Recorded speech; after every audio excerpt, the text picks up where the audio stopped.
कि क्या आपने अपने एग्जामिनेशन को एसएससी जेई या फिर एमपी सब इंजीनियर का जो एग्जामिनेशन आपने क्लियर किया, तो क्या वो आपका पहला अटेम्प्ट था या फिर उसमें आपके मल्टीपल अटेम्प्ट्स लगे थे? नहीं नहीं, एमपी पीवी का सर मेरा पहला अटेम्प्ट था वो। ओके। तो उससे पहले मैंने राजस्थान के दोनों एग्जाम दिए, आरएसएम एसएसबी जेईएन के 2 पेपर हुए थे 2021 और 22 हाँ में। हाँ। तो उसमें मैंने डीवी करवाया, उसके बाद में एक एग्जाम में 0.60 और एक एग्जाम में 0.50 से दोनों में रह गया। मतलब ओके। लक थोड़ा, मतलब आपने मेंस एग्जामिनेशन दिया और उसके बाद डीवी में बाहर हो गए। डीवी में भी सिलेक्शन हुआ, 2 times Final selection। Final selection से मैं रह ओके, गया। ओके। उसके बाद डिमोटिवेट हुआ, लेकिन मैंने प्रिपरेशन जारी रखी, कंटिन्यू रखी। तो उसके बाद मैंने एमपीपीवी का एग्ज़ाम दिया सर, तो उसमें आपका सिलेक्शन हो गया और वहाँ पे मैंने फिर प्रिपरेशन कंटिन्यू रखी।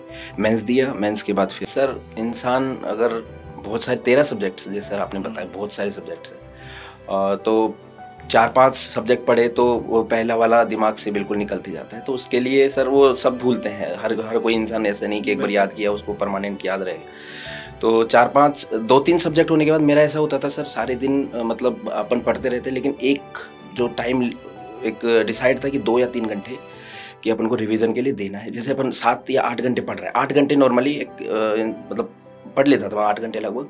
तो उसमें से 2 घंटे या 3 घंटे मैं रिवीजन के लिए स्पेशली रखता था अलग से, कि मैं रिवीजन कर सकूं।